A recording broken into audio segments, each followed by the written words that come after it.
امام جعفر صادق علیہ السلام نے فرمایا کہ کربلا کی زمین پہ ہر نبی آیا اور امام حسین علیہ السلام کی قربانی جو اس زمین پہ ہونی ہے وہ اس نبی کو دکھائی گئی۔ حضرت آدم جب بھی ہوا کو ڈھونڈتے ڈھونڈتے اس زمین تک آئے تو ان کے پاؤں سے خون بہنے لگا۔ اللہ کے نبی آدم علیہ السلام ہاتھوں کو اٹھا کے اللہ کی دربار پہ فریاد کرنے لگے، اے اللہ یہ کیا ماجرا ہے؟ تو اتنی دیر میں جبریل امین نازل ہو کے فرمانے لگے کہ یہ وہی زمین ہے جہاں تیری نسب سے اللہ ایک نور کو منتخب کرے گا جو لباس بشر میں اپنا سب کچھ اللہ کے لیے قربان کر دے گا اور وقت کے ظالم کے ظلم کو تا ابد تا حیات ختم کر دے گا۔ اور جب طوفان نوح زمین پہ آیا، اللہ کے نبی نوح علیہ السلام اپنی کشتی میں سوار ہی تھے اور وہ زمین میں گھومتی رہی۔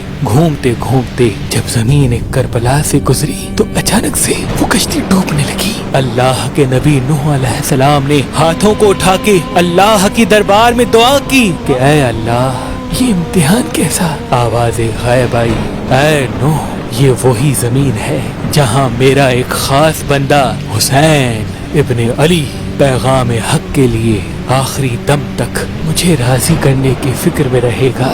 نوح علیہ السلام نے امام حسین علیہ السلام کی عظمت کو جانا اور اس زمین پہ جب حضرت ابراہیم علیہ السلام اپنے گھوڑے پہ سوار ہو کے گزر ہی رہے تھے تو جہاں امام حسین علیہ السلام کا سر قلم ہونا تھا وہاں آپ کے گھوڑے نے آپ کو گرا دیا۔ آپ اٹھ کے اللہ سے فریاد کرنے لگے کہ اے اللہ تو کیا دکھانا چاہتا ہے؟ آواز غائب آئی، اے ابراہیم یہاں تیری اولاد سے میرا ایک عاشق اپنے عشق میں اپنا سر قلم کروائے گا اور اس کا ذکر تا قیامت قائم رہے گا۔ اور جب حضرت موسیٰ علیہ السلام فرعون کو ڈبا کے اپنی قوم کو لے کے اپنے آبائی شہر کی طرف بڑھے تو رستہ بھٹک گئے اور یوں کربلا کی زمین تک آ پہنچے اور وہاں ایک آندھی اٹھی۔ موسیٰ علیہ السلام ہاتھوں کو بلند کر کے اللہ سے پوچھنے لگے، آواز غیب آئی، اے موسیٰ یہاں میرا حسین اپنے بچے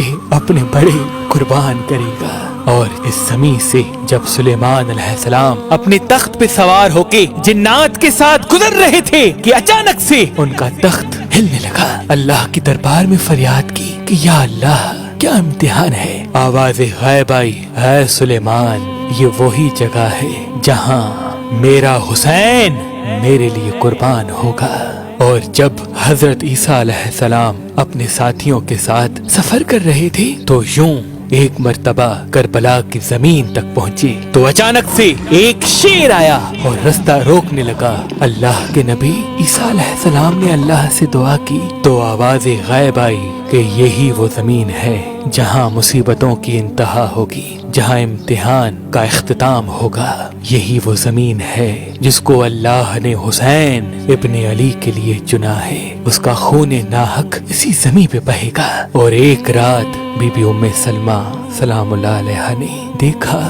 کہ اللہ کے رسول کے بال کھلے تھے اور وہ رو رہے تھے۔ بی بی آ کے دست ادب کو جوڑ کے عرض کرنے لگی، یا رسول اللہ آپ غمزدہ کیوں ہیں؟ تو اللہ کے رسول کے ہاتھوں میں مٹی تھی اور فرمانے لگے، اے ام سلمہ یہ مٹی سنبھالنا کیونکہ ابھی مجھے جبریل امین کربلا لے کے گیا اور یہ مٹی کربلا کی ہے جہاں میرے نواسے کا خون اسلام کے لیے بہے گا۔ جب یہ مٹی سرخ ہو جائے تو سمجھ جانا میرا حسین شہید ہو گیا۔ سلام ہو کربلا کی زمین پر، سلام ہو امام حسین علیہ السلام کی قربانی پر۔ اسم اعظم دم شدہ حسینی عقیق جو نظر، حسد، جادو، تعویذات اور تمام بندشوں کو مکمل ختم کرتا ہے اور جو یہ اسم اعظم دم شدہ حسینی عقیق پہن کے جہاں جہاں جاتا ہے اللہ کے فضل و کرم سے فتح و کامیابی حاصل کرتا ہے۔